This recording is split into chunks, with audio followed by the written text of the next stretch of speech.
with this. Well, big news for what is the undisputed welterweight champion in women's boxing, Cecilia Brækhus. She has inked a promotional pact with Eddie Hearn. This is big news, and it's a bit difficult to interpret given how many options become available as a result. You see, I was of the opinion before that Cecilia Brækhus has done just about all there is to do as a welterweight champion, even an undisputed welterweight champion, that she's pretty much cleaned out that entire weight class. And given that Claressa Shields has moved down to junior middleweight, well, that brings us that much closer to what could be Brækhus versus Shields. But now that Cecilia has inked this promotional pact with Eddie Hearn, with Matchroom, with DAZN, now that she's entered this partnership, well, I don't think we're closer to Brækhus versus Shields. Now I think we're closer to Brækhus versus Taylor. That's right. The situation has changed in more ways than one. Obviously, Cecilia, entering into this partnership, it changes the situation. But before this even came into it, Katie Taylor has gone up to 140 pounds. Her very next fight is going to be there. And in all likelihood, she might decide to stay there thereafter and go on another undisputed title run. So think about it this way. Katie Taylor is not as far away from welterweight as she was before, when, Brækhus versus Taylor first became a talking point all those months ago. Back then, Katie was at 135, and she would have had to have jumped 2 weight classes in order to fight Cecilia Brækhus, whereas now, it would only be 1. Try and understand that both of those fights became talking points around the same time, several months ago, but they became talking points at or around the same time. And my issue with both of those fights is the number of weight classes the fighters would have to go up or down in order to see the fight become a reality. What are we talking about? Is Claressa going to have to move down 2 weight classes from middleweight to welterweight? Is Cecilia going to go from welterweight to middleweight? Is Katie going to go from lightweight to welterweight? That was my issue, that, in terms of elite fighters versus other elite fighters, I'm not a fan of these sudden jumps in weight. If you want the fight to be a good fight, if you want it to be a competitive fight, in the best interests of what is sporting, the sporting element and what makes for a good competitive matchup, well, these sudden jumps in weight or sudden drops in weight, they're not conducive towards that, because a fighter is either going up far too high too soon or going down too low and draining themselves in the process of it. Thus, the matchup itself, it's got a handicap, and I'm just not a fan of that. I'm not a fan of your Mikey Garcia versus Errol Spence, your Kell Brook versus Gennady Golovkin, your Amir Khan versus Canelo Alvarez. I'm not a fan of those kinds of matchups, because that's what's really going on. That yes, both names are familiar names. They're names that you recognize. They're names that you are familiar with. But at the end of the day, one of these fighters is sacrificing a bit too much, maybe giving up too much size, and the matchup itself is not competitive. Thus, when these conversations in regards to Brækhus versus Shields or Brækhus versus Taylor, when these conversations first became talking points, there were 2 weight classes separating all of these fighters.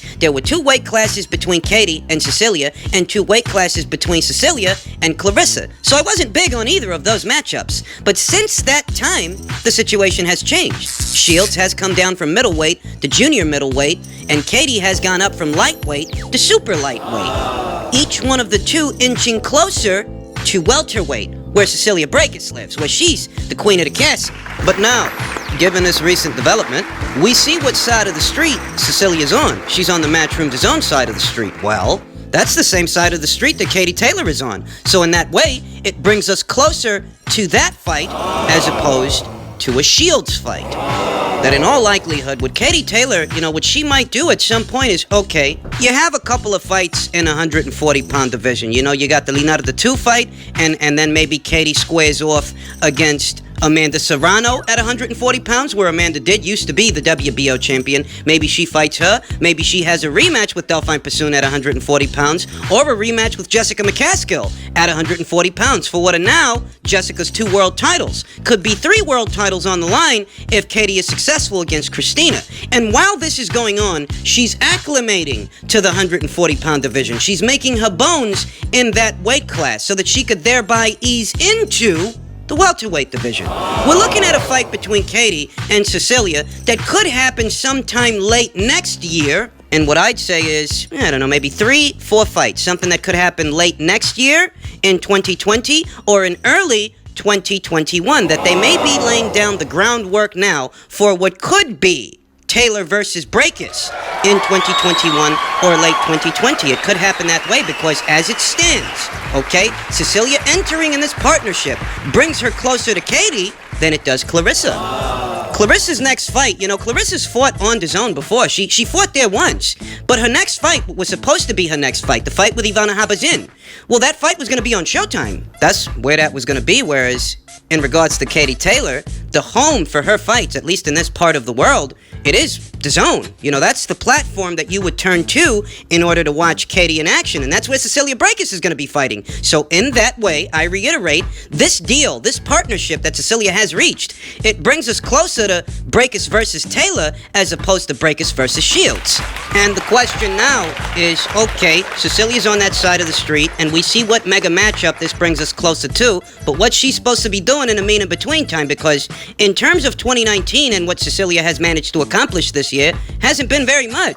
She hasn't been very active. So now that she's on that side of the street, what can we expect to see her doing? Well, the rumor mill seems to be that she's going to be squaring off against Victoria Bustos. That's the same Victoria Bustos that Katie Taylor fought at 135. After that loss to Katie, Victoria moved up to 140 pounds, picked up an IBF title there, but subsequently vacated it, and now, at least based on what the reports are, what the rumor mill is spinning, she's supposed to be fighting Cecilia Brækhus at 147 and challenging her for those belts. I'm not big on this matchup. I'll be completely honest that I'm not a big fan of this matchup. I don't think that Victoria is cut out to campaign as a welterweight. I don't think she has the dimensions for it. But that's what's going on. That's the story. And that reads, at least to me it reads, like a keep busy fight for Cecilia Brækhus, like a keep the machine well-oiled kind of fight. In truth, I'm not intrigued by the matchup between Brækhus versus Bustos. In all honesty, I think Brækhus beats Bustos comfortably. But what is intriguing is what potential matchups could follow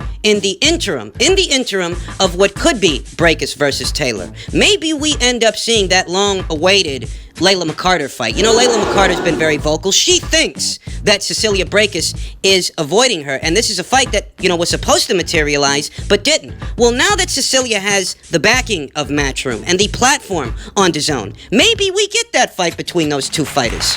Maybe we see that in the interim of what could be Brækhus versus Taylor. So it's welcome news. I look forward to seeing what this partnership yields, and what I want more than anything is for Cecilia to be a little bit more active, because you know what? You're the undisputed champion. 2019 is almost over. It's come and gone in many ways for Cecilia, and she just hasn't been very active. So I hope what this partnership yields is a more active, more busy Cecilia Brækhus. Congratulations to her. In other news, former WBC bantamweight champion Luis Nery is going to be squaring off against former IBF bantamweight champion Emmanuel Rodriguez. That's the same Emmanuel Rodriguez who we saw Naoya Inoue dispatch not that long ago in what was the semi-final of the World Boxing Super Series. And I want to be completely honest in regards to this fight. Is it a good fight? Is it a quality matchup? Yes, it is. It is. And it has been added to the undercard of Wilder versus Ortiz 2. So in terms of a fight, is it a good fight? Yes, it's a good fight. But it does denote what I've been telling you all along, that the most that they can do for Luis Nery, him being a bantamweight, the fact that the PBC doesn't have any world champions on their side of the street, the most that they can do for him is to conjure up guys that, that Naoya Inoue fought already. I mean, that's the most that they can do. Because in terms of fighting for a world title, well, the world titleists, they're not on their side of the street. And given the PBC's business practices, that limits the pool of options for their fighters in certain weight classes. Certain weight classes like bantamweight, where Luis Nery is campaigning. He's sitting there saying that he's the best bantamweight in the world, but in all honesty, we really don't know that. And even if he goes in there against Emmanuel Rodriguez and beats him from pillar to post, I'm not saying that he will, but hypothetically speaking, if he were to, that still wouldn't communicate that he's the best bantamweight in the world. We're not going to know that until you square off against the champions, and we don't know if that's going to happen because, well, none of the champions are on your side of the street. And the PBC seldom ever makes fights with world champions that are on other sides of the street. They seldom do this, if at all. I kind of feel like Luis Nery, he lucked out. He kind of lucked out in this situation that Emmanuel Rodriguez was willing to take the fight, because the fight itself is actually a decent fight. Emmanuel Rodriguez has only ever lost one fight his entire career, and that was to Naoya Inoue. There's no shame in that. So as far as matchups go, it is a good matchup. It's a good Mexico versus Puerto Rico bantamweight fight. It's a good fight. But the situation, it hasn't reared its ugly head yet. That, after this, then what do you have Luis Nery do? If he wins this fight, if he does, what does he go on to do? When does this guy get to really prove that he is the best bantamweight? Because in order for him to do this, he's going to have to square off against the other world champions at the weight. That's Naoya Inoue, Nonito Donaire, though I don't know how long he'll be a world champion. That's Nordine Ubali, Zolani Tete. Okay? When do we see him fight them? Because in order for him to prove that he really is the best bantamweight, he would have to fight them, not Emmanuel Rodriguez. This is what I mean when I say that the situation, it hasn't reared its ugly head. Not yet. But at some point it will, because in order to become a world champion of any kind, anywhere from bantamweight to super bantamweight, that would require him to fight the world champions that are on other sides of the street, not right there where he is at the PBC. Thus, will Luis Nery end up being deprived of the kind of big opportunities he's looking for as the PBC keeps him busy with anybody but the world champions? That's the question. Or would they be willing to allow this guy to go somewhere else, at least for one fight, to bring back a world title? That's the question. They lucked out with this Emmanuel Rodriguez fight, but how long are they going to continue to luck out? Doesn't Luis Nery really want to establish himself as the best in show? Because in order for him to do it, it's not going to be fighting Emmanuel Rodriguez. It's going to be fighting the Zolani Tetes, the Naoya Inouis of the bantamweight division. That's what it's going to take, okay? So, I think this is a good fight. I look forward to seeing it, given how both guys like to go about things. But I'm wondering, at what point does Luis Nery try to go for a belt? And yet another matchup brought to you by the PBC that might actually be interesting is this weekend's upcoming fight between Robert Easter and Adrian Granados. This fight is going down at 140 pounds. In some ways, these guys are meeting in the middle, given where their last fights took place. We last saw Adrian Granados in action at 147 pounds against Danny Garcia. And Danny, in all honesty, he really beat Adrian from pillar to post. In terms of Robert Easter, this is his maiden voyage into the 140-pound division, And I'd have to say that this is a better weight for him, given his physical dimensions, because Robert Easter is very statuesque as far as 135-pound fighters go. And he expressed that he was actually struggling to make the weight. I figured as much, because a guy that tall, cutting that much weight to fight at 135, it's going to be physically taxing.